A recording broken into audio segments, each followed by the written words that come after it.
बिस्मिल्लाहिर्रहमानिर्रहीम अस्सलाम वालेकुम। एक नई वीडियो के साथ सबीन शहबाज और अमरीन के साथ मैं भी आपकी खिदमत में हाजिर हूँ। गुज़िश्ता 2-3 दिन से हम पीटीआई और इमरान खान के मुकदमात के हवाले से तफसीलात आपके सामने रख रहे थे। आज सुप्रीम कोर्ट में क्योंकि बड़ा मुकदमा तो कोई नहीं था, नूर मुकदमा वाला केस ज़रूर था लेकिन उस पर समाअत नहीं हुई, मगर 2 केसेस आज बड़े दिलचस्प थे। बात पीटीआई से ही शुरू होती है पाकिस्तान में और पीटीआई पर ही खत्म होती है सबीन। तो आज भी सेनेटर फैसल जावेद का एक अहम मुकदमा था और उन्हें एक तरफ रिलीफ जरूर मिला, लेकिन जजेस के जो रिमार्क्स थे आज वो पाकिस्तान तहरीक इंसाफ के लिए बड़े दिलचस्प थे। उसका अहवाल भी सबीन से जानने की कोशिश करेंगे और साथ साथ अमरीन से भी।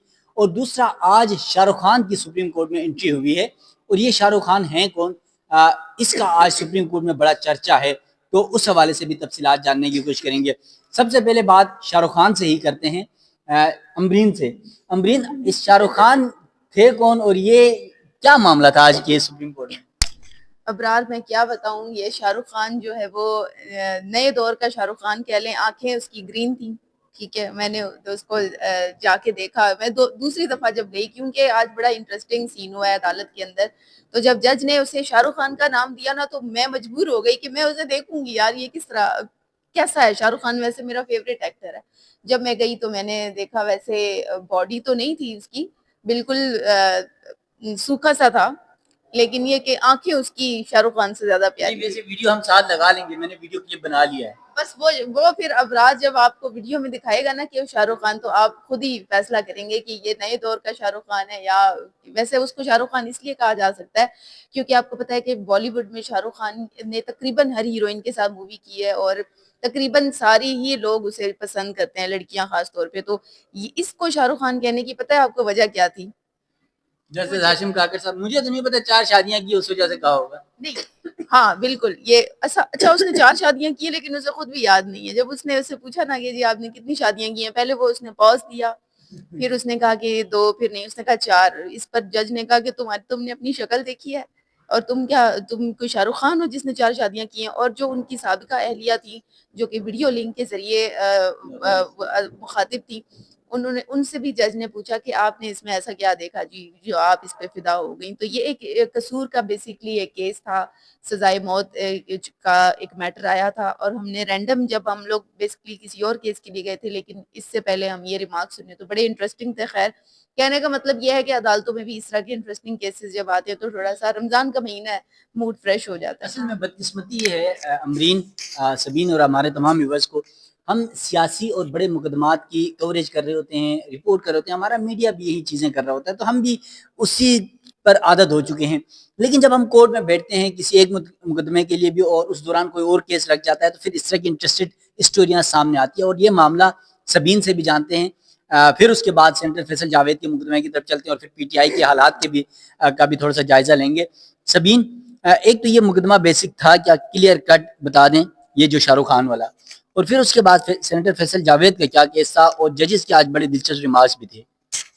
इब्रार, देखिए, ये जो पहला केस है जिसमें शाहरुख खान का आप लोग जिक्र कर रहे थे, ऑन अ लाइटर नोट अगर हम इसको डिस्कस ना करें, अगर हम इसको सीरियसली देखें, तो किसी भी जज की जानिब से कमरा अदालत में इस किस्म के रिमार्क्स है ना, ये काबिल मजम्मत भी हैं और ये जाहिर है जो हमारे हमारी अदालतें इंसाफ तो नहीं दे सकती, मुनासिब नहीं लेकिन है, वो मजम्मत तो हम नहीं कह सकते, मुनासिब नहीं है। मुनासिब नहीं है। लेकिन हमारी अदालतें इंसाफ तो नहीं दे सकती, लेकिन साथ ही साथ फिर इस आज एक वाक़ये से जो कि हमारा अपना आँखों देखा है, उससे एक चीज़ तो कन्फर्म होगी कि हमारी अदालतें इंसाफ नहीं दे सकती, लेकिन जो बंदा इंसाफ के लिए आया है उसकी तस्दीक लाज़मी कर सकती है। अब आज का जो केस था, ये एक कसूर में एक, हाँ, कसूर में एक कत्ल का मुलज़िम था, उसको उम्र कैद हुई है, उसे सज़ाए मौत हुई थी। सज़ाए मौत की अपील थी। आज एक खातून वकील जो हैं वो जो मकतूल था उसकी वालिदा के साथ लाहौर हाई कोर्ट से लाहौर रजिस्ट्री जो है वहाँ से वीडियो लिंक के ज़रिए आज सुप्रीम कोर्ट में थी। और पेश होते साथ ही जो खातून वकील थी, उनकी जानिब से कहा गया कि जो वकील, जो ये वालिदा हैं मकतूल की, ये उस मुलज़िम को माफ़ करना चाहती हैं। जस्टिस हाशिम काकर ने उसी असना में, उसी दौरान में उस मकतूल का जो वालिद है, वो अपनी सीट से उठा और वो रोस्टम पर आया और फिर जस्टिस हाशिम काकर की जानिब से पूछा गया कि ये कौन है? जो वकील थे उनके साथ खड़े, उनकी जानिब से बताया गया कि ये मकतूल के वालिद हैं, जो कत्ल हुआ था उसके वालिद हैं। तो उन्होंने कहा कि ये आपके उस शख्स से पूछा कि आपकी ये बीवी व्यूवर्स है? को लाजमी बता दें, जो वालिदा थी वो लाहौर रजिस्ट्री से थी और हाँ। वालिद इस्लामाबाद में यहाँ पर सुप्रीम कोर्ट आए हुए थे। वालिदा की सेपरेशन हो गई है वालिद से, तो वो इसलिए लाहौर में थी और वालिद साहब जो हैं वो इस्लामाबाद में थे। तो जस्टिस हाशिम काकर की जानिब से पूछा गया उस शख्स से कि ये आपकी अहलिया हैं जो वीडियो लिंक पर हैं? तो उसने कहा कि नहीं। तो जस्टिस हाशिम काकर ने कहा कि वो इस चीज को मान नहीं रहा कि उसकी अहलियां हैं और आप ये कह रहे हैं कि वो उसकी अहलियां हैं। बाद में फिर उस वक्त एक शुगली सी सूरत हाल ये पैदा हुई कि उस शख्स से पूछा गया कि कितनी शादियां, तो वकील ने कहा कि 2 शादियां।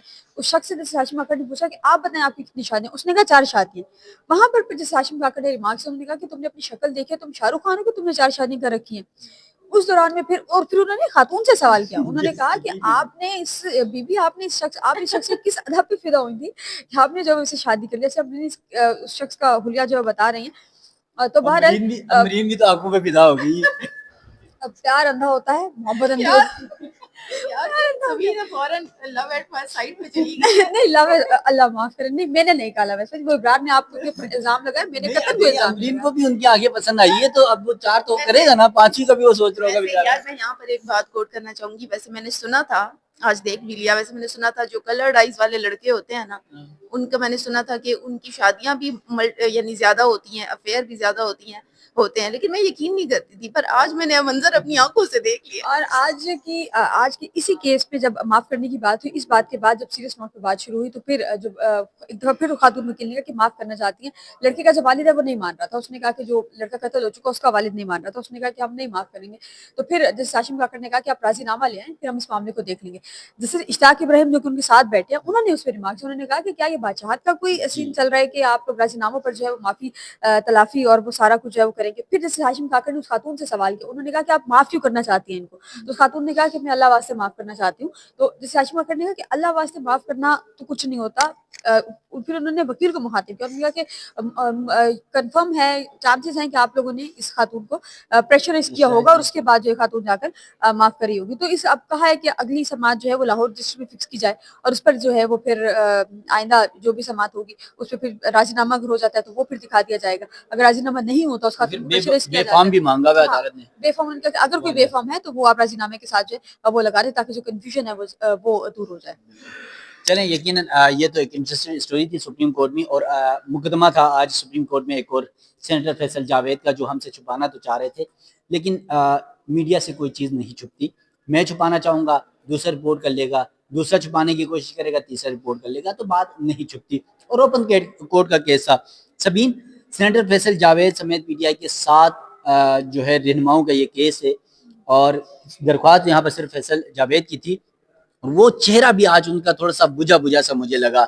ये मुकदमा क्या था और अदालत की जानिब से क्या कुछ कहा, कि आज बड़े दिलचस्प रिमार्क्स भी हुए, खासतौर पे पीटीआई के लिए एक अच्छी खुशखबरी भी है इस रिमार्क्स के अंदर। इमरान, दिलचस्प रिमार्क्स तो नहीं कह सकते, वो सारे रिमार्क्स वो हैं जो हकीकत पर मबनी है।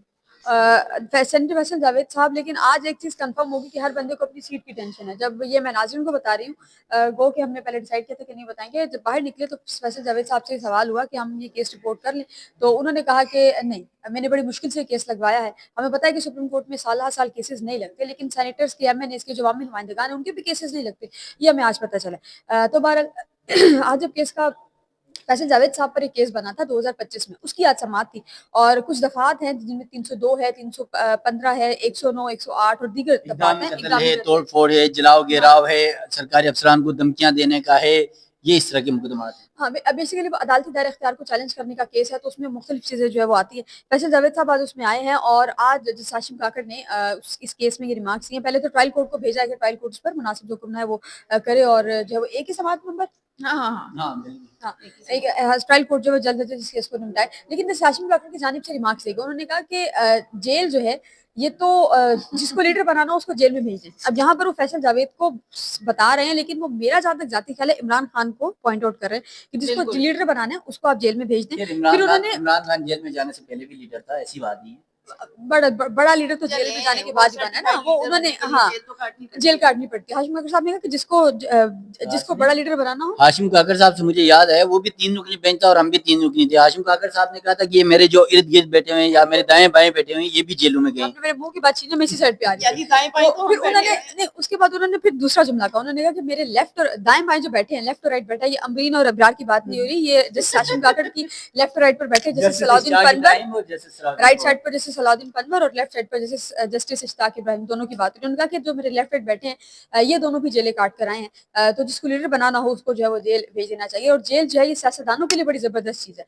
तो फैसल जावेद साहब ने कहा कि ऐसा ना हो कि मेरी सेंटरशिप जो है ये खतरे में पड़ जाए। तो उसके बाद अदालत ने यहाँ केस जो है डिस्पोज ऑफ किया, निपटाया है, और उसके बाद इस केस को ट्रायल कोर्ट भेजा है। ट्रायल कोर्ट इस मामले को जो है वो फाइनलाइज करेगी और इस मामले को जो है वो देखेगी। तो फैसल जावेद साहब के लिए रिलीफ था, लेकिन मुझे नहीं समझ आई कि वो क्यों चाह रहे थे कि इस केस को रिपोर्ट ना किया जाए। देखिए असल में वो सबीन पीटीआई के अंदर एक खौफ आज भी मौजूद है, और ख़ासतौर पे देखिए इस हकीकत को तो हम सब समझते हैं कि मुकदमात कितनी मुश्किल से लग रहे हैं, और फिर वो जिसके ऊपर मुकदमात होते हैं वो ये चीज़ें समझ सकता है कि किस तरह उन्हें ये सारा भुगतना पड़ता है। सबीन, यकीनन ये सारा प्रोसीजर सुप्रीम कोर्ट में हो रहा है, अदालतों में हो रहा है। पाकिस्तान तहरीक इंसाफ के लिए आने वाले वक्तों में कुछ हालात ये बता रहे हैं, रमज़ान कुछ ज़्यादा सुटेबल लग रहा है कि मामलात बेहतर होने जा रहे हैं, क्या लग रहा है, हालात क्या बता रहे हैं? यार कल जब एहतजाज खत्म होने का ऐलान किया था मामला, तो उसके बाद ही काफी हद तक समझ आ गए थे कि बेहतर हो रहे हैं। और देखें, बीच का एक रास्ता होता है, वो इस वक्त भी तहरीक इंसाफ के लिए खुला है गालिबन। और अली अमीर गंडापुर को लॉन्च किया गया है, जो कुछ लोग कह रहे हैं कि उनको लॉन्च किया गया, तो उनको ऐसे तो लॉन्च नहीं किया गया होगा ना, तो बीच का रास्ता होगा तो लॉन्च किया होगा। और ऐसे जैसे हमने कल बात की थी कि तहरीक इंसाफ वालों के लिए सबसे ज्यादा इमरान खान की सेहत के हवाले से कंसर्न है, और वो तमाम लोग जो है इनफैक्ट अभी एज अ जर्नलिस्ट हम भी कंसर्न है कि इमरान खान की सेहत में ऐसा है, क्योंकि मैं हेल्थ रिपोर्टर हूँ। पिम्स हॉस्पिटल में इमरान खान को लेकर जाया गया, सब कुछ हुआ गया, क्या हुआ हमें नहीं पता। वहां पर बाद में जो चीजें सामने आई 2 दिन बाद 3 दिन बाद, वो ये सामने आई कि जी पूरे जो पूरा एरिया है, जो पूरा फ्लोर है, उसको कॉर्डन ऑफ कर दिया गया, उस पूरे डिपार्टमेंट को कॉर्डन ऑफ किया गया। वहां पर सिर्फ एक स्पेसिफिक जो लोग हैं उनको जाने की इजाजत थी, और वही लोग वहां पर इमरान खान के साथ जो लोग आए थे वही लोग आए, और आधे घंटे 1.5 घंटे का प्रोसीजर था। 2-2.5 घंटे इमरान खान पिम्स में रहे, और उसके बाद इमरान खान को वापस ले जाया गया। उसके बाद शिफा आई प्लस में इमरान खान को लेकर जाना था। इमरान खान को लेकर जाने के तमाम तरह इंतजाम मुकम्मल थे, लेकिन सोशल मीडिया पर शोर डला और सोशल मीडिया पर कुछ चीजें चली जिस वजह से कंफर्म हुआ कि लेकर जाएंगे, तो फिर ये चीज कैंसिल कर दी गई कि इमरान खान को लेकर जाएंगे। और उसके बाद अगले दिन फिर मेडिकल बोर्ड गया था इमरान खान के ट्रीटमेंट के लिए अडयाला जेल। तो देखिए, अगर इमरान खान की सेहत के हवाले से जहां पर इमरान खान की फैमिली कंसर्न है, लोग कंसर्न है, वहीं पर गवर्नमेंट भी किसी न किसी हद तक तो कंसर्न होगी कि खुदा न खास्ता अगर ऐसा कुछ होता है कि इमरान खान को कुछ हो जाता है कुछ और, तो मेरा नहीं ख्याल कि हुकूमत उस चीज को बर्दाश्त कर पाएगी। और हुकूमत अगर ऐसा कुछ होता है तो जो अवामी रिएक्शन होगा हुकूमत उसको बर्दाश्त कर पाएगी। तो हुकूमत, अब मेरा जाती ख्याल है कि वो बीच का कोई रास्ता निकाल रहे हैं और ढूंढ रहे हैं, क्योंकि ऐसा रास्ता मिले कि इमरान खान को जो है वो लेकर जाया जाए। जैसे राना सनाउल्लाह साहब ने कल परसों एक प्रोग्राम में कहा है कि इमरान खान को 2 दफा डील के ऑफर किया, इमरान खान ने दोनों दफा ना कर दिया। अब वो 2 दफा की बात कर रहे हैं, और उससे पहले भी पता नहीं कितनी दफा इमरान खान को डील की ऑफर की गई होगी। तो मामला डेफिनेटली जो है वो होंगे, बेहतरी की तरफ जाएंगे। लेकिन जो रमजान वाली बात करें, मेरा नहीं ख्याल, क्योंकि रमजान में शैतान कैद होता है, तो अब हमारे बहुत से लोग कैद होंगे। चलें सबीन, ये तो आपकी राय हो सकती है। यकीनन जिस तरह सबीन ने बात की कि किसी भी मामले पे इमरान खान की सेहत के हवाले से कंसर्न सबको है। अगर हम माजी उठा के देख लें जुल्फ़िकार अली भुट्टो को, जिन अदालतों ने सजाएं दी, बाद में उन्होंने भी जो है वो माफ़िया मांगने के चक्रों में रहे। उन हुकूमतों ने, उन आमिरों ने, सब ने जो है वो फिर अपनी गलतियाँ तस्लीम की, और आज भी एक मुअम्मा बना हुआ है कि भुट्टो के साथ क्या कुछ हुआ। तो इमरान खान की भी सूरत आ जाए। आखिरी सवाल होगा अमरीन से, अमरीन को क्या लगता है पाकिस्तान तहरीक इंसाफ का मुस्तकबिल क्या होगा, क्योंकि टाइम ज़्यादा हो चुका है? अबरार, पाकिस्तान तहरीक इंसाफ का जो मुस्तकबिल है, इमरान खान है तो पाकिस्तान तहरीक इंसाफ है, इमरान खान नहीं है तो पाकिस्तान तहरीक इंसाफ नहीं है। चाहे ये टेम्पररी चलाते रहे, इमरान खान जेल के अंदर था तब भी इमरान खान के नाम पर ही तहरीक इंसाफ चलती रही है। तो अगर इमरान खान स्टेबल हो जाते हैं, इंशाल्लाह हो जाएंगे, अगर वो स्टेबल हो जाते हैं, वो जेल से बाहर आ जाते हैं, क्योंकि उनकी इस वक्त स्टेबिलिटी बहुत ज़रूरी है, तो बात वहीं पर आ जाती है कि अगर किसी ना किसी तरीके से वो बनी काला ज़मान पार्क या फिर किसी हॉस्पिटल में वो ज़ेरे इलाज आकर अपने सियासी जो मामलात हैं उन्हें चलाते हैं, तो पाकिस्तान तहरीक इंसाफ का मुस्तकबिल है। लेकिन अगर इस तरह नहीं होता और उनकी तबीयत जो है वो मज़ीद बिगड़ती है, या हालात किसी तीसरी सिमत जाते हैं, या उन्हें बाहर जाना पड़ जाता है, तो फिर पाकिस्तान तहरीक इंसाफ का जो मुस्तकबिल है वो उस पर एक सवालिया निशान है, क्योंकि जो मौजूदा क़यादत है उनके बस की ये बात नहीं है कि वो इस जमात को चला सकें। चलें, यकीनन सबीन और अमरीन और मुझे दीजिएगा इजाज़त, वीडियो का टाइम बहुत ज़्यादा हो चुका है। मज़ीद सुप्रीम कोर्ट समेत पाकिस्तान की सियासी अदालती माहौल से जो कुछ होगा वो अपडेट करते रहेंगे। अल्लाह हाफ़िज़।